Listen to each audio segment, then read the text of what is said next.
Namaskar. Today we are in the second sequel of our English program on Public India. We have our esteemed guest Professor Shashi Shekhar Singh from Delhi University, and he's been a professor for a long, long time. And we'll be discussing on the budget issue today. That today a budget was presented for the financial year 2024-25, and a Viksit Bharat 2047 up to 2047, which is 24 years from now, a roadmap has been given that under Modi Sarkar, how we are going to be from a developing nation to a full developed nation in next 24 years. And this roadmap talks about GDP, it talks about unemployment, it talks about rural infrastructure, it also talks about capital outlay for public expenditure and public spending.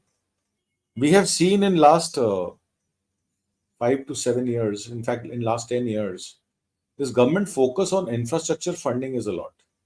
If you remember in the year 2021, just after the lockdown, and previous to that in 2019, Pradhan Mantri Modi from the Red Fort was talking about 100 crore infrastructure funding. And today, what he has said is that 11% of the GDP, which works out to about 11 crores, 11 lakh, 11,111 rupees would be spent on infrastructure funding.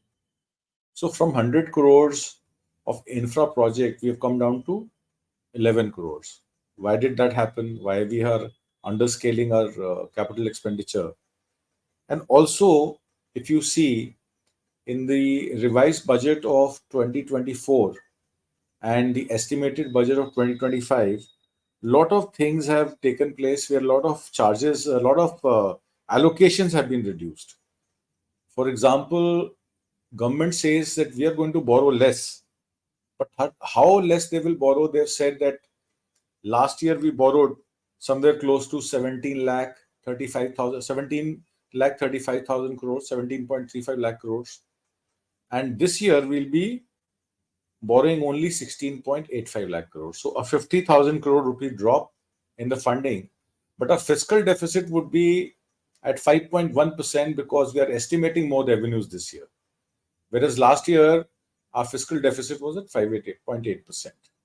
So, Shashi Shekharji, I'll come to you and ask you, is that this government push for infra funding and giving a roadmap of 100 crore rupees of infra funding, but then they are coming down to now 11 lakh crore instead of 100 lakh crore. How did it happen, and what do you have to say about it? You can unmute. Please unmute. Thank you, Atmajit Singh. Since government is projecting whatever they want to do, but in reality, what they are doing, what they are getting, and what the people are getting, it is very clear from their budget. And therefore, I think whatever they are trying to promise for the future to make the India a developed country in 2047, it looks farce. It has no, vision. That is why it seems that it is just a statement without any a vision, and therefore, whatever they try to invest in the infrastructure, as you have mentioned, 100 crores, and then it has come down 100 lakh to crore. From something 100 lakh crore, much they will come down to less 11 than. lakh crore. So, yeah, yeah, and therefore, I think I don't find anything serious about the investment in the infrastructure and the seriousness of the government to do something great in this field to make India developed in 2047. So, just making promises in the budget is not enough to deliver the goods, and therefore, whatever I have just gone through the whatever the budget provisions are, I don't think there is anything serious about in this interim budget. Thank you. Ji, Professor Saab, this government also talks about in this specific budget, which Nirmala Sitaraman had put in the Lok Sabha, joint session of Lok Sabha and Raj Sabha. and she talks about research and technology, that government has to push in research and technology. A lot of money is going to be spent there. The same tweet Prime Minister Modi had also made. A corpus of 1 lakh crore rupees would be given on a 50-year interest-free loan to the states. But on the other hand, when you see the government borrowing with this budget has already scaled up to 190 lakh crore, which was at about 56 lakh crore in 2014. So there is definitely a threefold jump on the borrowings of the government. And the interest servicing of this specific loan, the government has already paying 1.35 lakh crore extra than what they were paying last year. So to put the perspective in straight, that this year 11.90 lakh crore rupees would be paid only in terms of interest payment, which works out to 40% of the GDP. Now my question is, if our loan servicing cost is so high and half of the income revenue, if you look at the revenue and expenditure, we are left with only about 3 lakh crore rupees as a buffer. And out of which 1.5 lakh crore rupees, if it goes in servicing of interest only, how are we supposed to pay the actual loan that we have taken? Because in due course of time, this amount is not going to reduce, because we already have planned and unplanned expenditures. And in unplanned expenditures, there are so many exigencies. For example, you've seen lockdown in last 2 years.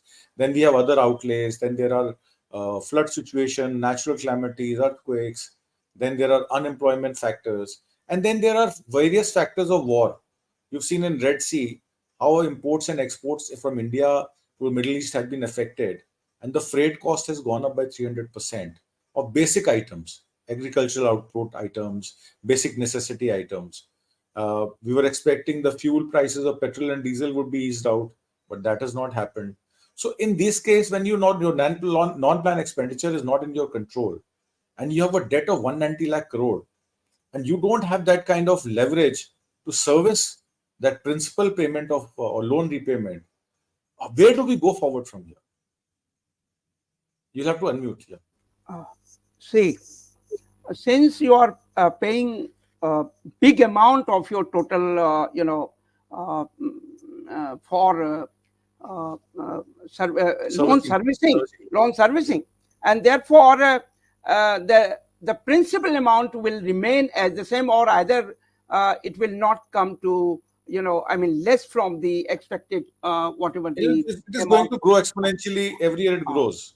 As I said, from 56 lakh crore, we have come to 190 lakh crore in financial year 24-25. So if you look at that growth also, it will increase by 20-25 lakh crore every year. So we are ballooning our external debt. So how, and interest cost is not going to reduce. So how are we going to service it? Where are the revenues going to come from? The government has to answer this question, because what government is saying, and they don't have the planning.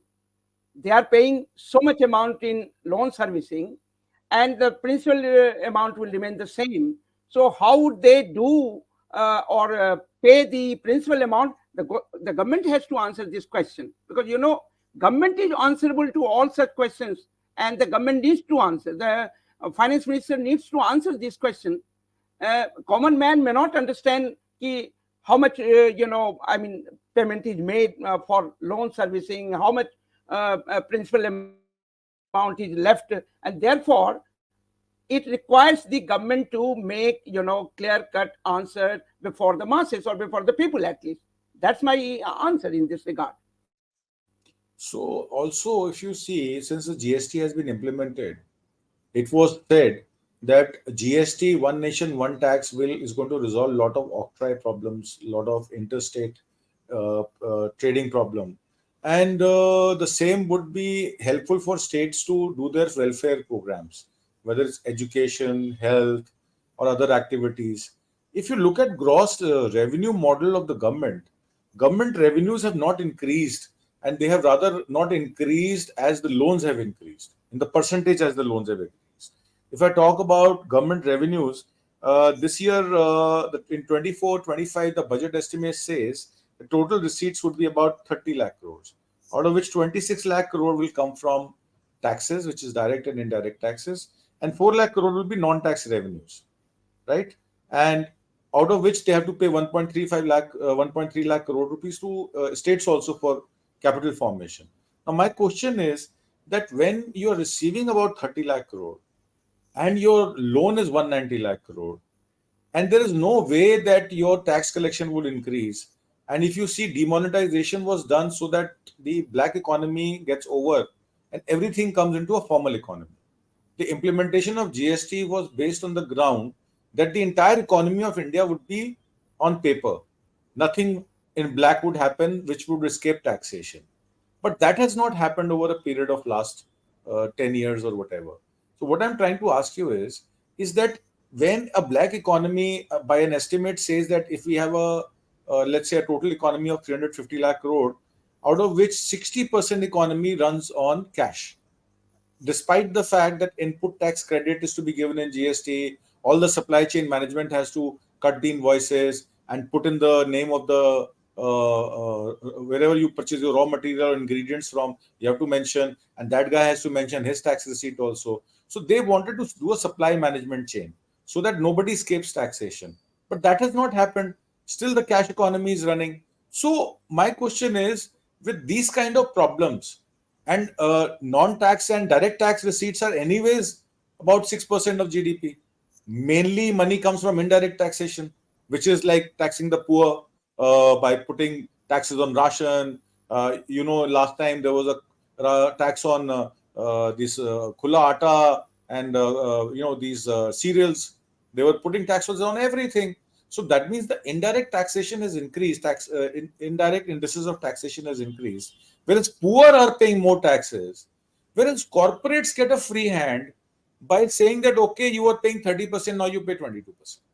Any new startup comes, any new FDI comes, they will pay 15%.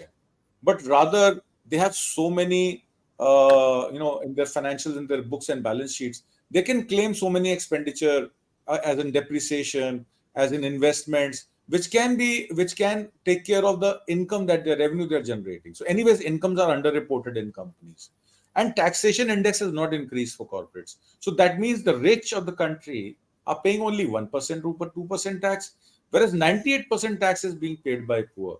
Now, this anomaly, how do you think this government is going to correct this anomaly? And what should actually happen in order to first, increase tax receipts, which is direct tax receipts, by taxing corporates more, and secondly, by reducing the indexation of taxes on poor so that they have more money in hand, which would generate demand so that the manufacturing companies and production companies are able to operate on full capacity. Yeah, Professor. See, as you know that since poor are paying more taxes through the indirect taxes, and therefore the burden on the poor is much more. And on the other hand, contrary to that, the burden on the the richest people or the richer people in the country is less, as you mentioned. Therefore, unless you increase the corporate taxes, that means the more taxes to the rich people, and then less and less taxes on the poor people, so that at least that will also help you to make the people even out of poverty. Though the government is claiming 25 crores people have already come from the poverty line and something, but they don't actually giving the accurate kind of information and data. So my simple answer is, corporate needs to pay more taxes, so that the government taxes may be more, and the poorer must pay less taxes, so that can help you to increase the life or quality of life of the poor, and they may come out from the poverty line. Therefore, this is a general demand. Since if you don't allow the corporate to pay more, and uh, continuously or increasingly you are going to decrease the taxes on the corporate, so that is not going to serve the purpose. Even that will increase the gulf between the rich and the poor. So in that sense, how can we look at the the kind of problem that the common man are facing? As you have already mentioned, that regarding the GST, suppose everyone is paying some taxes indirectly to the government on like GST taxes, and and even the richer are also paying the same amount as the GST. And therefore, in that sense, there is no difference between the rich and the poor regarding the GST, though their needs may be little bit different, but at least they all are paying the same kind of GST on every good, But corporates, those who are earning more, and as you mentioned that 1% of the 1 or 2% of the corporate, and 90% of the people. So in that case, if you want, India must be free from the, the kind of people who are below the poverty line. We have to go for, less and less taxes on the poorer people, either through indirect, because the major taxes are indirect taxes for the people, at least the poor people I'm talking about. So in that case, we have to draw a policy where the government must ask the corporate to pay more and the poorer people pay less through the indirect taxes, and that will help us. Unless and until we do it, the richer will be richer and poorer will be poor, and the gulf between the rich and poor will increase. So this is a serious challenge before the government. But unfortunately, the government is not at all serious about it. They are protecting the interest of the corporate, and therefore they are making the corporate to pay less and less as taxes. Therefore, we need to draw a line, but I don't think the government will do, because government is under the control of the corporate houses, and therefore the kind of policy that was required to alleviate the people from the poverty line and make them at least live a good life is not possible, and therefore government needs to change this policy regarding the corporate and of course regarding the poorer people, so that the economic, not I'm talking about in the socialist term or the communist term, economic equality, but at least people should be economically I'm talking about, they should be, they should have enough to have a good life. And of course, I don't want the government should earn less so that they may not spend more on the social welfare schemes. But if you look at the data, continuously the government is decreasing the amount on the social welfare sectors, even education, health, everything. Not just see in terms of the amount of money, but in terms of percentage. Even education, if you look at the education, there was time when there, 6%, the Kothari Commission asked in 1968 something, 6%, GDP is required for education. But it is roughly around 3% or something. And even in actual terms, that data has come down. And therefore, it is less than 3% right now on education. And on the contrary, what they are saying that they are increasing the number of universities or something. But if you look at the data, where is the public funded universities or public funded institutions, higher education? Mostly the private universities, private higher education institutions, and their number is increasing, and they are just to earn more and more money through the admission and many more kind of fees. That's my question. So if you go for more privatization in the education sector, definitely it will lead to commercialization of education. Commercialization of education will deprive the poorer people or the common people from getting the education or getting better kind of education, not just public funded institution, but also in private sector education. Therefore, it requires, you have to look towards the towards the welfare of the common man. Where is the common man in the budget? That's the question. Thank you. Professor Saab, as you talked about education, since you're from the education field, you know about the Kothari Commission and all these things. You also know that on the midday meal budget, government has still reduced the midday meal budget in this budget also. And during the lockdown, 2 crore children were not given midday meals, which led to also stunting and wasting amongst children who are not going to school. Because, Right to Food Act was formulated for the same purpose, that the lactating pregnant women and also the children should not be underfed or should not be into malnutrition, because if our generation is going to be malnutrition, their brain and their bodies will not develop, and that will become a burden on the society. Uh, this government also talks about multi-dimensional poverty index, and it says that on the multi-dimensional poverty index, 25 crore people have been taken out of poverty. I wanted to ask you whether this poverty is reduced because 80 crore people have been given free rations, or government is bringing in schemes like giving PM Awas Yojana, Kisan Samman Nidhi, giving 6,000 rupees into people's account, uh, giving 1 lakh 25 up to 1 lakh 25,000 rupees benefit for building up a house, or maybe under Swachh Bharat, their budget have remained the same this year also, which talks about toilets, and it also talks about drinking water and sanitation. Do you think that on multi dimensional poverty index, this government has fared better and it has been able to take out 25 crore people out of poverty and into a level where they can now be educated and they can get those health benefits through Ayushman cards and everything? You'll have to unmute. Yeah, thank you. See, Yeah.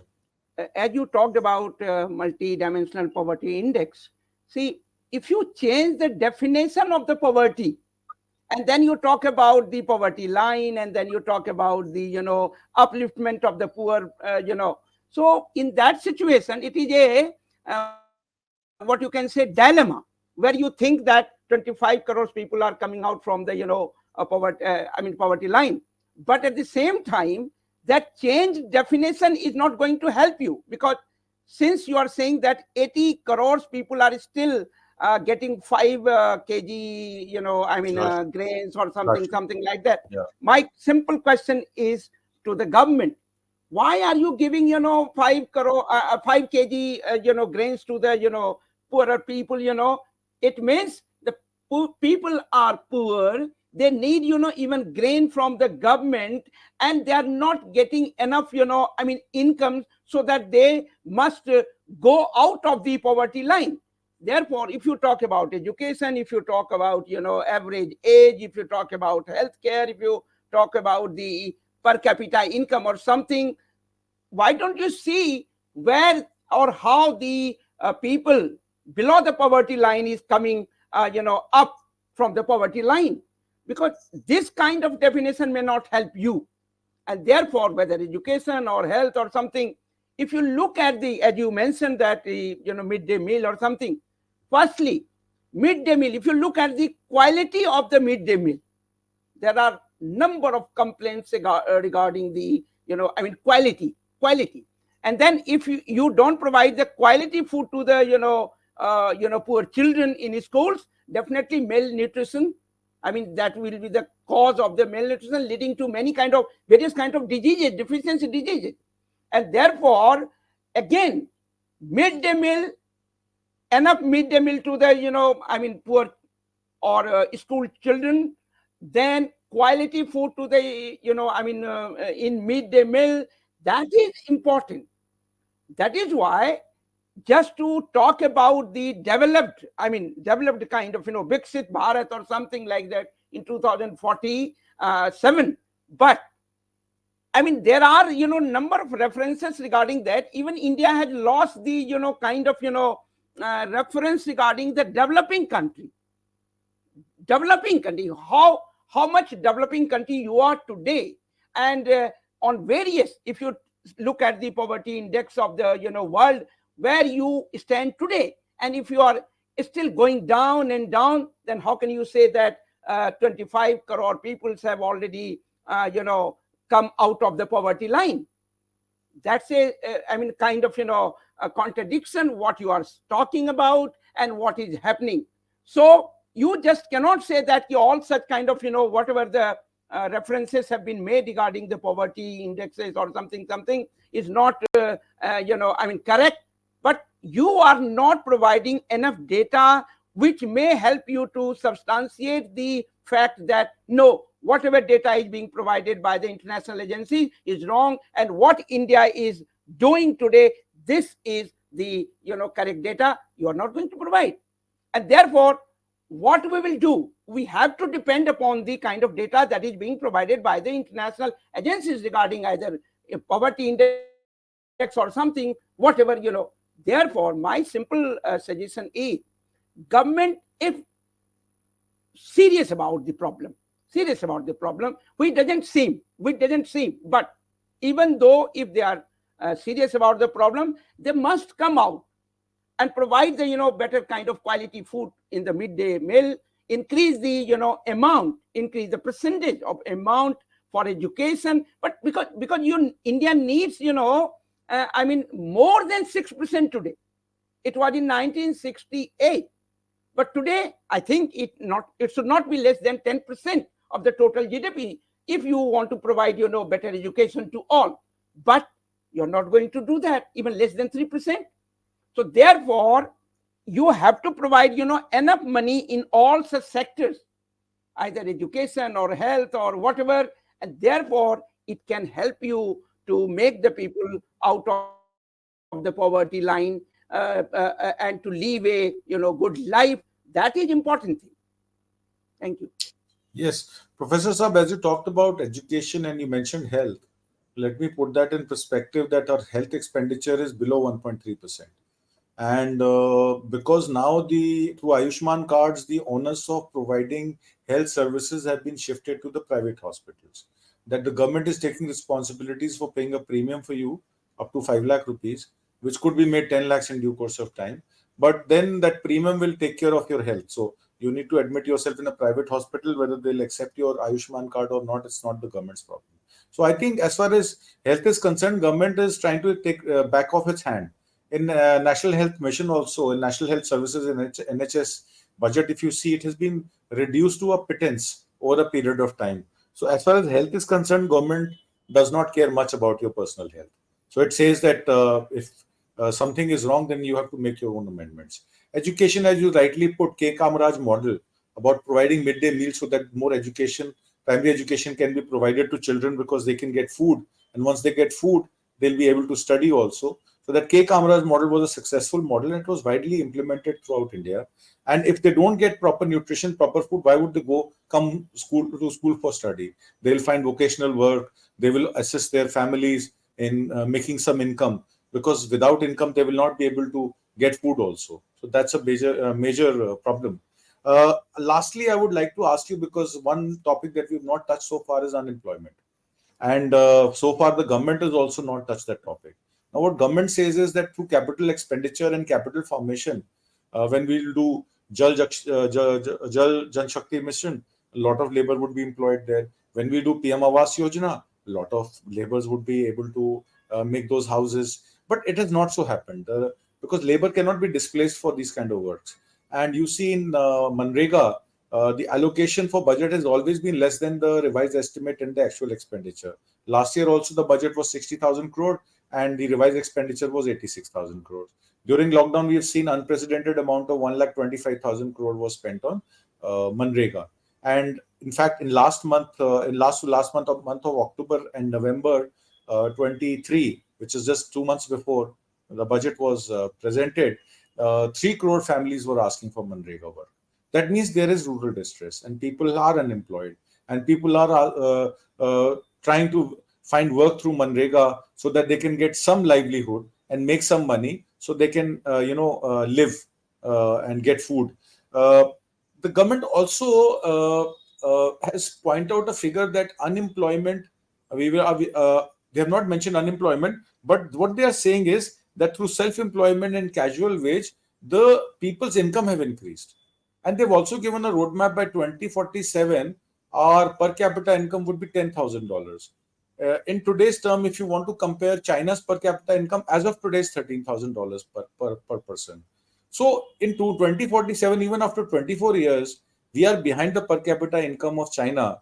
And if you look at actual wages, whether it's self-employment, regular wage or casual wage, in 2017-18, that wage rate has come down from 12,988 rupees in 2018-19 to approximately 12,089 in 21-22, and marginal increase of 2022-23 is 13,347. Now, from 12,988 in 5 years, if we come to 13,347 in self-employment, and similarly in casual wage, our figures have not increased beyond 7,000 to 7,900.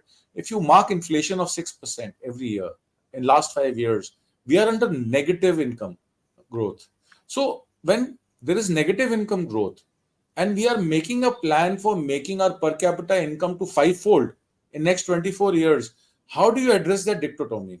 And what is to be done so that the per capita income increases as of right now? Because today, when people were making 10,000 rupees 5 years back, they were spending 4,000 rupees on food.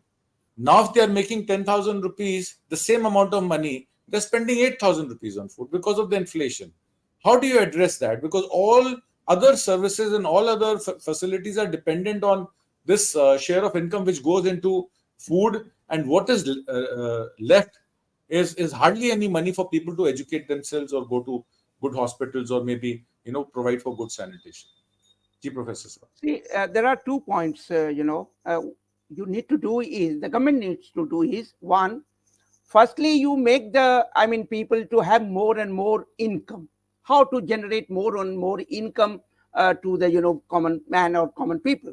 And for that, you need to increase the, percentage of employment.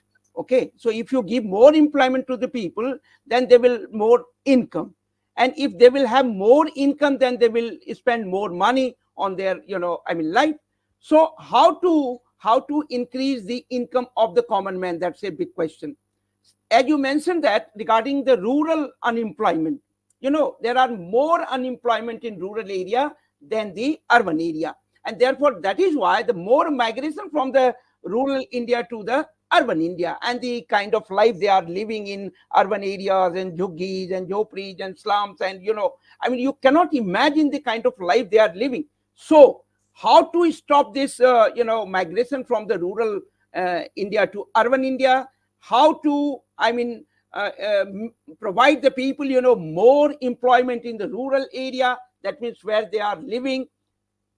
Manrega was one of the schemes which may help if it has practice in a real sense or in true spirit.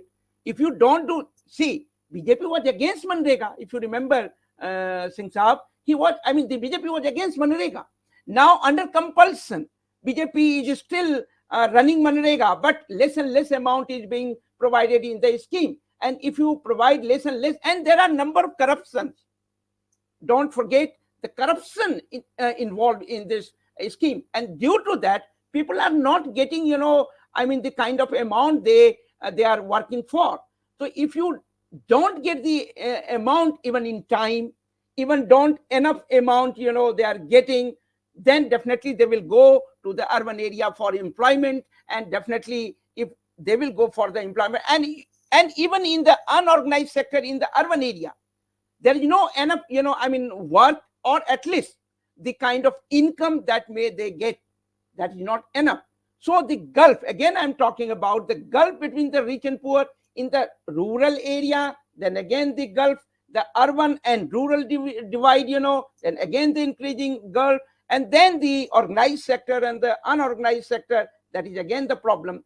So unless and until we look all such problems, what the common man of India is facing today, and if you want to see them have a good life, good education, good health care, and of course good transport system and infrastructure, whatever you are talking, infrastructure may provide you, the basis from where you can take off for, from developing to developed country.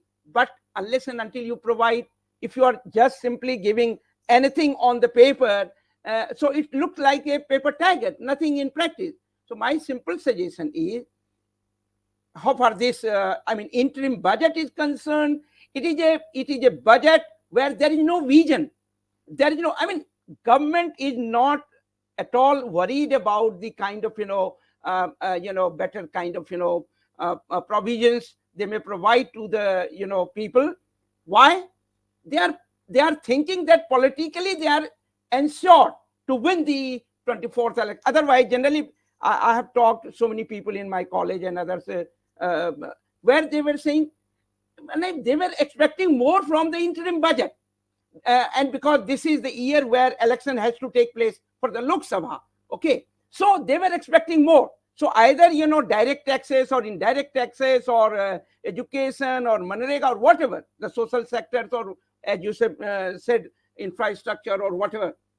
Where is the concrete data which can ensure people, yes, we may get something and we may get good life in future, but I don't think there is something like that in this budget. And therefore education or health or whatever the social sectors are there. And again, the rural India is under so much tremendous pressure, because the people are running from rural India to urban area just for the sake of some income, so that their family can live a good life, not better life. So the kind of gulf between the rural and the urban, again within the urban, the middle class and the lower class, and of course forget about the higher class. They are getting so much from the government, they are enjoying the life, and whenever they want or get a chance, they run away from the country to have more and more bank loans, and they are enjoying life in other countries, and government is doing nothing. Therefore we need to see the problem in totality, in a holistic perspective. Budget should be the vision for the future, so that India or the Indians can see the future, a bright future. India is a country where people can live a good life, get a good better education or something. Otherwise people are these people are running away from this country for better education and higher education. And when they are coming back, if some of them, everybody is not coming back, if some of them is coming back, they are getting good life here. So what about the common man and the common man's budget? Therefore I can say in nutshell, Singh Saab, it's not a common man interim budget. Of course interim budget, but it's not a common man's interim budget, and it's not ensure anything good for the common people. Even middle class is not happy, because they did not get any Top change in the existing or any income tax. stops, any Yeah, any any stops for income and all. yeah, What rightly you pointed out, that the only wedge or the only similarity between rural and urban areas is the poor. Because of demonetization and lockdown, a lot of migration happened to the rural areas, and because of which there is an intense pressure to get work under the rural guarantee scheme.